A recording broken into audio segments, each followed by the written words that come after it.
So let's talk about one of the biggest winners for the Space Marines from the balance update. With a much lower points cost, is it time for the Bladeguard veterans to rise to the top once again?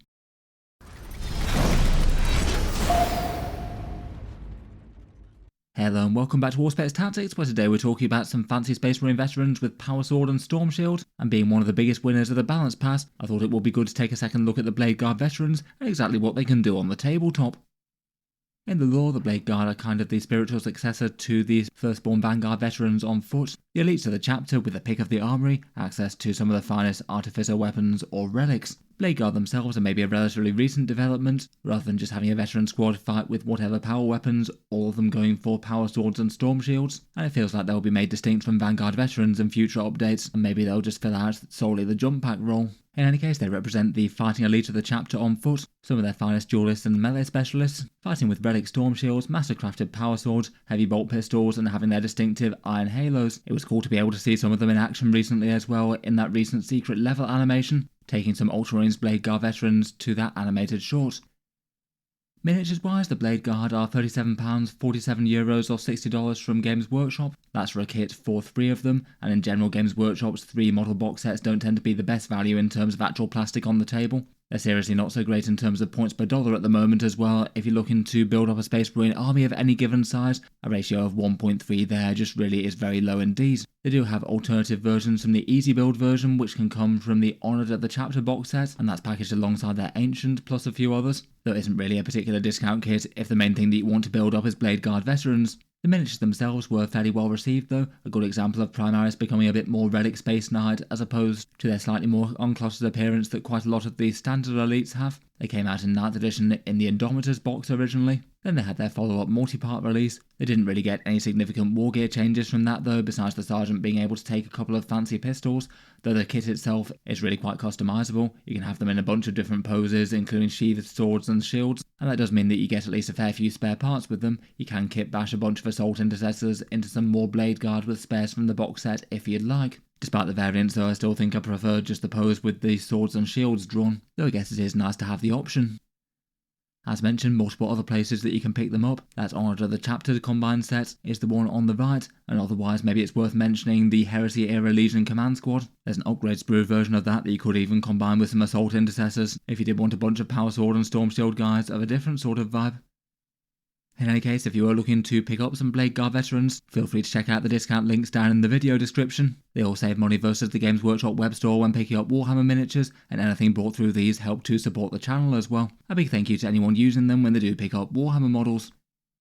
Let's jump into the rules for the Bladeguard though, and as mentioned though, the recent update has had them down at 80 points per 3 of them, or 160 points per 6. That's quite a solid points cut from the 90 points or 180 that they were before, which I feel like has been a points cost where they've been sort of alright and fairly usable in more casual games, but it's been kind of rare that I've seen people put them on the table at a high-end competitive level, maybe occasionally cropping up with certain named characters leading them, or perhaps from time to time in Blood Angels where they can hit significantly harder. The points cut is quite a significant one though. Dropping down to 80 points from 90 is an 11% points cut, basically getting far more damage and durability of Space Marine per point spent, and that's enough to give them a significant boost against their peers and rivals. I think it is consistent with them being a far more competitive unit.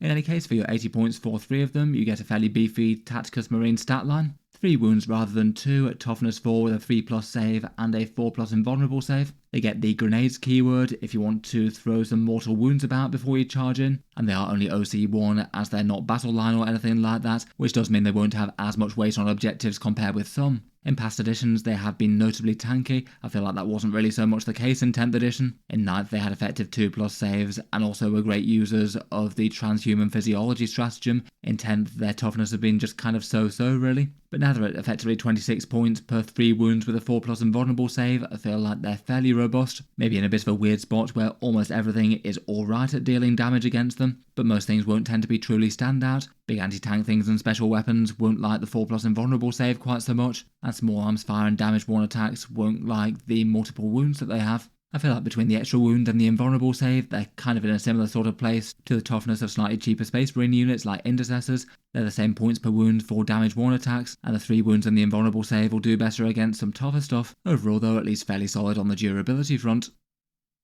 For their damage, their melee is definitely the main focus, but they do get some pistols as well. The majority of the squad taking heavy bolt pistols, good at 18-inch range, strength 4 and AP -1. For at least a fairly punchy small arm, you might be able to take down a light infantry model or two with them, or maybe chip away at something while in melee. The sergeant can either take a Neo-Volkite pistol or a plasma pistol. The Neo-Volkite has 2 shots with strength 5 damage 2 and devastating wounds. The plasma pistol, I'd say, punches a little bit harder at the strength 8 and damage 2, though if you're overcharging then you're risking killing really quite a valuable model. I feel like the two are at least fairly well balanced, and maybe isn't really a choice that matters all that much given that their main damage output is melee and they're both alright against different targets. As mentioned, they do have the potential to throw some grenades around if they desperately needed a bit more damage in the shooting phase before charging in. For their melee damage though, they have their mastercrafted power weapons, 4 attacks each at strength 5, AP -2 and damage 2. So 12 attacks per squad there. That's a profile that'll absolutely murder light infantry and particularly 2 wound infantry like enemy space marines, but is going to struggle against anything with a high toughness characteristic of 6 or more, and it means that they get on particularly well with anything that will allow them to punch up better, things like lethal hits, +1 to wound, reroll wound rolls, or maybe lance. As per their special rule, they can reroll ones to hit, which if they're charging in seems like the better choice most of the time. And with that on the go, this is the damage output for a unit of 6 of them with rerolling ones to hit. They kill around about 12 termagants, 8 standard Space Marine intercessors, so particularly stand out there, 2 or 3 terminators, 8 wounds to a Rhino tank that they'd be wounding on a 5+, or just 3 wounds to a Land Raider tank with thicker armour and wounding on 6s. Overall, I'd say their damage at base is alright for the 160 points. It does feel like a profile that you want to invest in some sort of extra buffs for, to really make their numbers more meaningful against the big stuff though. Finally, as mentioned, they do get their special rule, which is just called Bladeguard. At the start of the fight phase, you get to choose one of these 2 special rules, either Swords of the Imperium or Shields of the Imperium. For Swords of the Imperium, they get to reroll hit rolls of 1 in melee, and for Shields, they get to reroll invulnerable saving throws of 1. That's just invulnerable saves, so it doesn't work for 3+ armour, only on their 4+ saves. I think in general, if they're charging in and they are going to be swinging first, it's usually going to make sense to give them the extra damage one, and then otherwise for the saves, maybe if they're fighting second against something that's quite dangerous, and they do have a bit of AP, so you're going to be saving on the invulnerable saves, or perhaps if you've already got reroll ones to hit from something like say Oath of Moment. Either way, the buff is a helpful one, but not really all that big. Reroll ones to hit mean a plus 16% damage boost, and around the same for durability. It's a handy enough rule to be able to tailor to one or the other, but isn't exactly likely to change the world either way. Overall though, putting that all together, they're an 80-point infantry unit, in theory one of the most dangerous on-foot melee damage dealers in Tactica's armour, and that does make them interesting for quite a lot of characters to lead, things like chaplains, Judiciars, lieutenants, and various chapter-specific stuff, and then the big combo unit could be interesting for other big synergies like stratagems or enhancements. For their base stats though, lots of strength 5 and damage 2 attacks goes through things like enemy space marines really quite quickly, and it's a very good profile for taking buffs. I'd say their durability is far more of a strength than it used to be at 26 points. They work well with transports now to be able to get them to the front, and as fairly scary marine melee damage dealers, really quite a lot of chapters and detachments have at least something that can help them in a big way. Perhaps for their biggest downsides, they are quite slow moving, so you might either want transports to actually make sure they get where they need to be, or advance and charge from a detachment, and as mentioned their damage output can struggle against certain things. Things that go past their breakpoints, either toughness 6 or more, or toughness 10 or more, will be quite inefficient targets, as would anything with -1 damage, like say an enemy Redemptor Dreadnought or similar, which would make those power swords far less effective. Talking of support and ways to make the Bladeguard scarier though, let's talk about the things that can allow them to punch up against tough stuff and get that melee where it needs to be. Oath of Moment, as basically always for Space Marines, is really quite big. For the Bladeguard, I guess there is a little bit of overlap with the reroll ones to hit that they can get on the datasheet anyway. But still for core Codex Marines, where they get the +1 to wound from it as well, it's still going to be absolutely massive, just as it would be anywhere else. And in particular, because those strength 5 profiles get enough out of the +1 to wound that it's worth it for the unit overall. Although I feel like for Space Marines in general, anything that you mark with Oath of Moment is going to be in for a very bad time against almost any unit, though Bladeguard is still one of the better choices I think. Say for example if they're wounding on a 5+, then it's a +74% damage increase, even taking into account the fact that they'd likely already have one reroll ones to hit. Otherwise, for generic stratagems, I feel like Armour of Contempt is maybe a little bit more niche on them compared with some other things, given that they always get their 4+ invulnerable save. It could still be a good choice against, say, mass AP -1 attacks though, or if they had cover. Grenades could be another way to get more damage against tough stuff in the shooting phase before charging in. It might need to be weighed up against any damage dealer stratagems in the actual detachment though. And then there's usual melee things from the core stratagem section. Rerolling a failed charge is always massive, heroic intervention or counter-offensive or things. For character choices to lead them, they do have their own unique Bladeguard Ancient. He's quite a cheap character at 45 points, and maybe disappointingly for a Bladeguard unit doesn't actually have a power sword. I feel like he'd be a lot more tempting if he did have one. Instead though, for the extra 45 points, he gives you 1 extra objective control per model, a big one-time damage boost, where all the rest of the models in your squad get +1 attack, and then his personal attacks are just a heavy bolt pistol, and a few more attacks that might clear out some light infantry, but not really do more. Given he's only 45 points, I don't think he's particularly unusable. It does mean the first time they hit home, they will hit home extra hard, and the OC is genuinely handy enough for a toughish unit that's going to be skirmishing in the midboard. I think he does have some fierce competition from stuff that helps them out in a bit more direct way in melee though.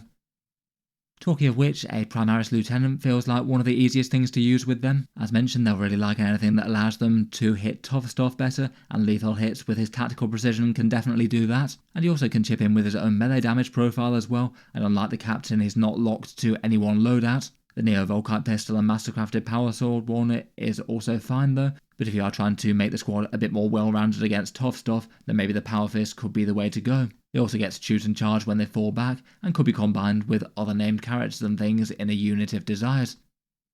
Otherwise, for generic characters, maybe a Judas here is another one that's particularly worth mentioning. Bladeguard have enough scary attacks that they might be able to deter certain units from charging them if they have fights first, and this could also make them an absolutely great choice for heroic intervention to jump into a combat and strike with a whole load of attacks before they get hit. The main downside of the Judas here for the squad is that he doesn't really help them out so much against tougher targets, and it means that the overall unit just isn't going to be anywhere near as threatening against say toughness 10 vehicles or higher, compared with if you'd chosen something else to lead them like a lieutenant. Otherwise, for generic characters, there's Captains, which could allow you some free stratagems and some big hitting melee punch with that big extra attacks and devastating wounds option. Bladeguard are definitely a squad that can use stratagems well, so a Captain could be nice enough for that. He is going to be limited to the Relic Shield and Mastercrafted Power Sword option though, if that's an issue. Finally, Chaplains again seem like quite a good natural home with the Bladeguard. They give them a +1 to wound, which is at least fairly equivalent with the Lieutenant's lethal hits, and chip in some extra melee with their Crozius as well. I think out of all of these, and Detachment being a bit independent, I'd probably rate the Lieutenant as the single most useful. I feel like you could make good arguments for all of them though. I think they all work alright with Bladeguard.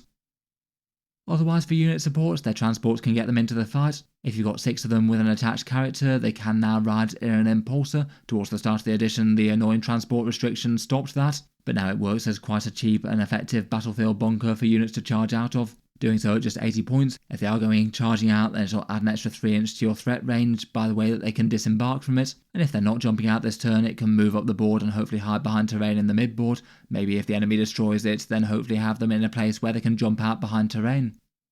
The other Space Marine transports can work, though maybe the other most obvious one is probably the Land Raider, given that they want to get into close combat. They could allow you to move up the board, jump the squad out, and then still charge. So if the Land Raider is able to move in a straight line, that's an average 20 inch threat range. I feel like maybe it's a little bit more helpful in detachments that don't have inbuilt advance and charge though. Otherwise you could get a similar sort of threat range with advance and charge as an Impulsor, compared with having to pay the big point premium for the Land Raider to get them where they need to be.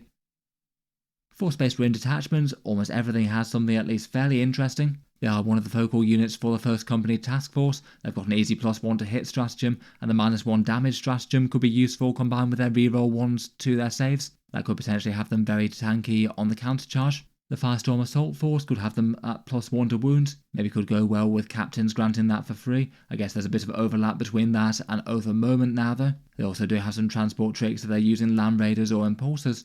The Gladius Task Force still feels like one of the best places for them. They can advance and charge either for a stratagem or in the Assault Doctrine, and also use that Lance and extra AP one combined with Assault Doctrine, which they absolutely love. Extra threat range and hitting harder is exactly what they want. Vanguard Spearhead could make them a bit tankier at longer range. In theory, you could infiltrate them alongside some fighty characters. I feel like they're a bit more tempting to do that now they're cheaper, and they have a reactive movement stratagem against being charged. Stormlance again helps them out with their threat range, and they also have a very reliable reactive movement stratagem there. Most buffs beyond that tend to be for mounted units though.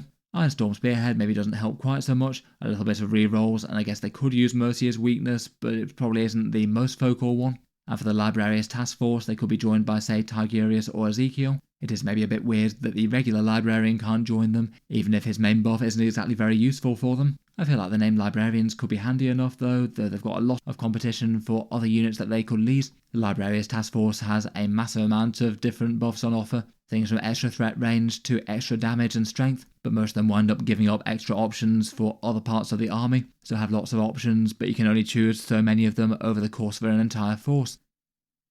Otherwise, for more specific chapters, a good bunch of the core Marine Codex can lead them. Marnie's Calgar could get on quite well with them, and they might have got a bit more relevant for him given that the company heroes also went up to 105 points, so now Bladeguard are significantly cheaper than them. Adrax Agatone and other Salamanders also seems particularly stand out for them, given the reroll wound rolls at base plus some big hitting strength 10 and damage 3 attacks. That's definitely what they want to round them out. They do have lots of other options as listed here, and then for the divergent chapters, most of them have useful stuff. Black Templars and Space Wolves both can get them a 6+ Feel No Pain, which could be handy enough against damage 3 attacks, plus lots of different melee tricks, with options like Lance Melee for the Space Wolves if they've got a Saga active, or the Black Templars locking things in close combat. Both of them can get extra AP stratagems as well. And the Blood Angels can have them hit extra hard, Advance and Charge on offer, plus +2 strength and +1 attack, and Red Rampage as well from Liberator. For the divergent chapters though, they're often competing against their own dedicated melee units, say Sword Brethren or Sanguinary Guards, which in the past certainly fairly squarely outcompeted them, to the point where they weren't really considered that much,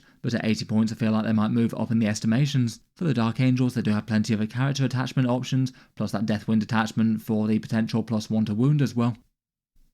Just for a couple of examples of what Bladeguard could achieve with some chapter buffs, here's some Blood Angels Bladeguard, so 160 points just for 6 of them with no other character buffs or support. They're in Liberator Assault group, so that means they're 30 attacks on the charge at strength 7, AP -2 and damage 2, and if you gave them maximal Red Rampage for the +1 to wound and lethal hits for 1 command point, that means that just a unit of 6 of them kills around about 20 Termagants, 14 Intercessors, around 5 Terminators, or around soloing a Gladiator tank, or just about killing a Land Raider. So pretty much means just catastrophic damage to the vast majority of normal sized units in Warhammer 40k, unless they've got debuffs or counter stratagems or something like that. I guess that does use Red Rampage, which would mean that they wouldn't have OC. I guess you might even be tempted by the Lieutenant for this one, given that that can mean that he'd counteract and still give the squad some OC even after they've used that. Plus could have them hitting even harder on the first turn that they make combat with an extra 6 attacks compared with what they'd have. Otherwise though, you could certainly just go for yet more damage, attach them to a Captain or Judas here or something for a bunch more scary attacks plus their own buffs.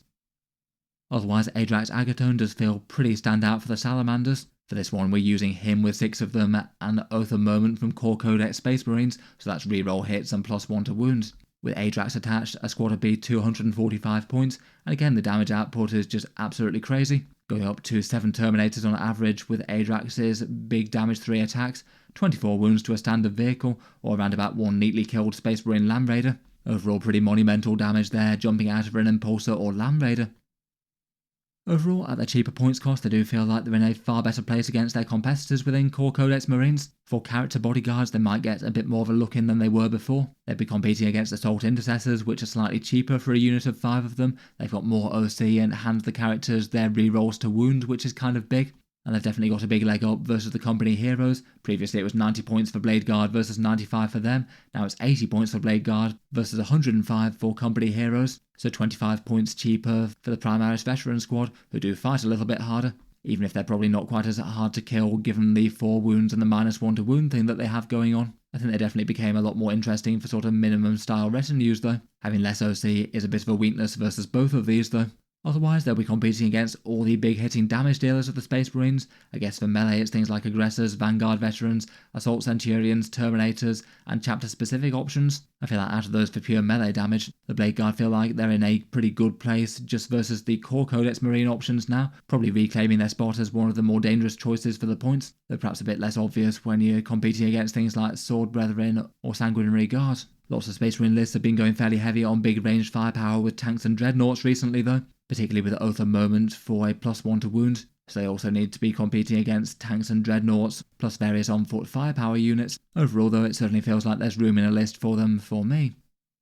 Overall, between all that, if I was fielding them in game right now, I'd probably go for them as a central damage dealer combo as opposed to a cheap unit of 3. Going for a squad of 6 of them, probably with an attached character of some sort, maybe a lieutenant, all other things being completely even, or maybe a named character from a chapter. I feel like the most obvious way would probably be to get them to where they need to be in an Impulsor, and then have an Advance and Charge style detachment where they can have a big threat range out of that. potentially jumping on something turn 1 if the opponent moves up too quickly, or otherwise using the Impulsor to hide somewhere in the midboard and then park near a ruin so if the transport gets popped then the squad can get out into safety. Then from there, between things like character buffs and Oath of Moment, they should be fairly good into just about anything in the game. Though pretty optimal targets likely being things like 2 wound Space Marines, where they'll absolutely butcher them with those power swords. Overall though, it's nice to see them in a far better place than where they were, and will be cool to see if people start using them in competitive lists in earnest again.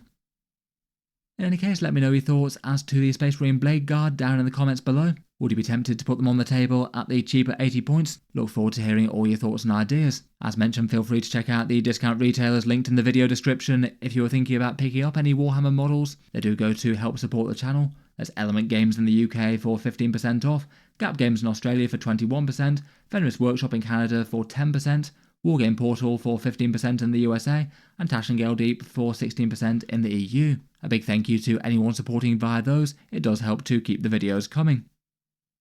In any case, I'll leave this one there for now though. Feel free to subscribe if you'd like to see more like this. I'll certainly keep the Space Marine videos coming. And otherwise check out the channel's Patreon page linked in the video description if you want to support a bit more directly. There's a few rewards such as seeing occasional videos early, votes to see what sort of things come next on the channel, and automatic entry into the regular prize giveaways. A massive thank you for listening though, and I'll hope to see you guys next time.